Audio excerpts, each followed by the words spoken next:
the original series, the way they kind of ended it with him being left out there, I thought that's kind of weird.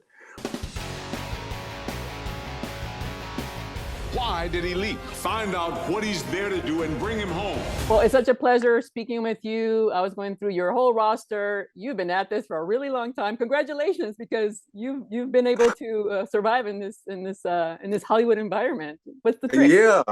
I've been, I set out to. I wanted to be a working actor, and I guess that's what I've, 56 or so years later, that's what I've been able to do. And I had dinner with Joe Pantoliano and Joe Mantegna, and who else was there? But a group of actors, and they were talking about all the different jobs they had to work during their career.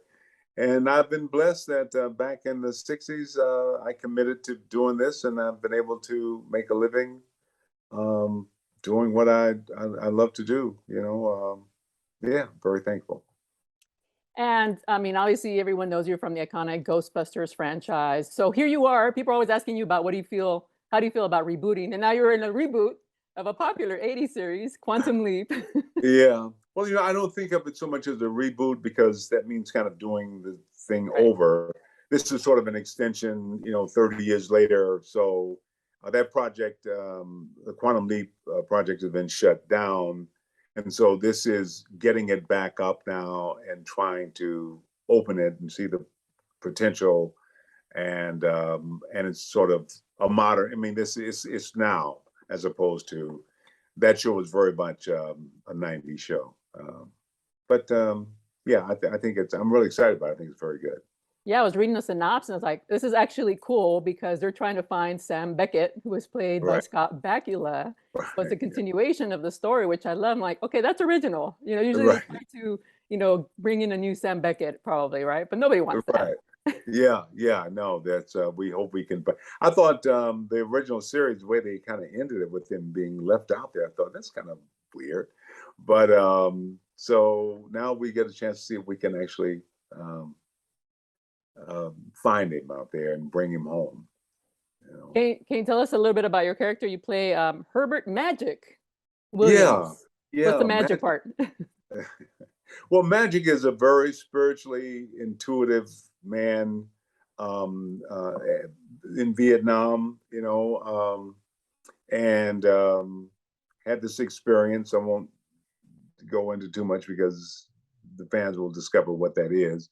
But and he's a military guy, a career military man. He makes admiral and hears about this project and finds out about it and works really hard to get it back up and running, and convinces people that of the potential that this could have, to impact the past. A large part of this new iteration is dealing with keeping the project going. Originally, it was just about the leaps. These two guys would leap each show. So we still have that, but now we also see what's happening at headquarters or back at the base. And I think this was your day off. So are you still shooting Quantum? Yeah, we're still shooting. We're going to be shooting. We got a pickup for 12 episodes. And probably by the end of the year, we'll know if the fans agree with me that it's a good show and wanted to stick around. If so, then they'll pick up the back 9. So now, since it's on the mission to find Sam Beckett, I'm assuming eventually he's going to have to show up sometime, right? Scott Bakula? Well, that's what the hope is. I don't know what has been done to make that happen. I know I really admire his work, so I would love to see that happen. We'll see. In the meantime, on the series, the lead, physicist on our show has leaped, unauthorized, and so we also have the issue of getting him back. So there's a lot going on, but yeah, no, I think I know that everybody I know would be just beyond happy to see Scott Bakula return from the ether. And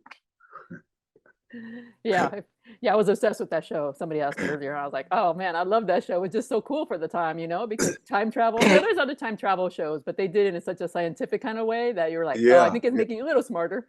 right, yeah. Well, Don Bosario and Deborah Pratt, who they were married at the time, but who created the original, they're also working with us on this show. So, yeah, and I really love the creative team. The writing, the scripts are good. So I think it really, yeah, I'm very proud of it. Some of that for us to survive. So we'll see.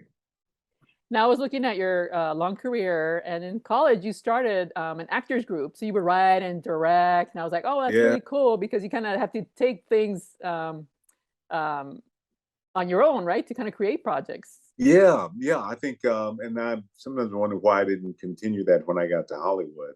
But I've always been working as an actor. But now, thankfully, Hollywood is really making an effort to get diversity, and I see young people now creating their own shows, and um, yeah, it's a wonderful time, I think, in the industry, and with all the different streaming, it's so much product being made.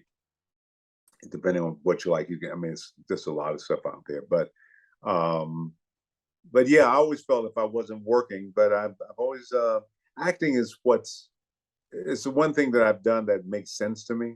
You know what I mean? I kind of when I discovered acting for the first time, and I thought, okay, now okay, let me get this straight. So I learn the lines, and I do this, and I get paid. I mean, it's so I can do this. I got this, and that's kind of always what I've done. And I suppose if it had been a long period of not working, I would have, because I started out writing, I would, Mhm. but acting is kind of what I think always made sense to me. So what advice do you have for younger actors who want to get out there? I mean, it seems like you were doing it, yourself early on and kind of just, went from there. So what would be your advice? Yeah, I think, you just, well, first off, I think it's important to trust the universe or God or whatever you believe in.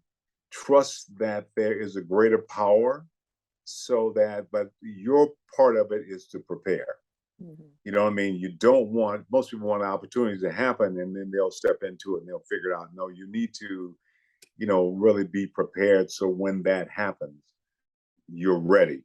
And you do your part. I think the universe, I really believe that. It's a little, a little hard to kind of put in words, but yeah, just really trusting yourself. But also would say, don't wait around for someone to discover what you can do. There's so many now with technology, you can make a movie on a phone.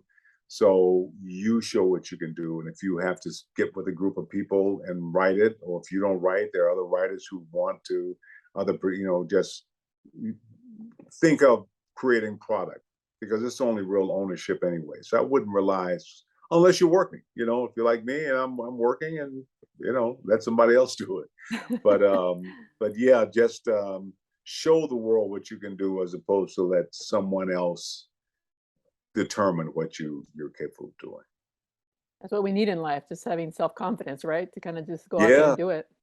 I used to. There's when someone we used to think of it in a negative way when someone said you did that on purpose. It's like you did that on purpose. Well, I think in a positive way, yeah, to do it on purpose. You want to do this, do it on purpose. Means choose it, you do it, you own it, and it's yours.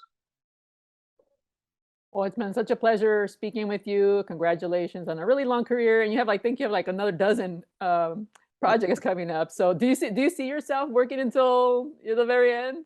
Yeah, as long as I mean, physically, I mean, I feel great. I'm able to still, run a little bit and move around and do the things I have to do. My mind, I have no issues with, memorization or all that. If it ever comes a point when and I've worked with people who were kind of past that prime when it's like really a struggle.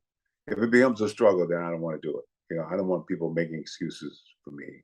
Um, but as long as I'm having fun and doing it, and thankfully I've set aside enough money where I don't have to, because that would be a nightmare. that would be the worst. I gotta take this job because I don't know where I'm gonna live. No, so hopefully, you know, yeah, I always want to be an example of what's possible. So I'm going to be an elderly guy. I want to be a healthy elderly guy with a little bit of money and good, you know. So as long as I'm able to show up and be happy, and you know, I'll do it. But if come a time when you know, I suppose there'll come a time when you know it's time to sit down. Well, we hope that never happens. It would never happen, or if it does, a Long, long, long, long long. time to come. Yeah. Well, it was such a pleasure. You're one of those actors that we see. We're like, yeah, we like that guy. You're like the Betty White, you know. It's like never anything negative about, but Well, the you know the person. I love Betty, so you know she's got a chance to work with her, you know, before she passed. But yeah, but thank you so much. Thanks for taking the time. I really enjoyed No, it. no problem. Like again, honor to speak with you, and have a great day. I will. You too. All right, Bye. thank you.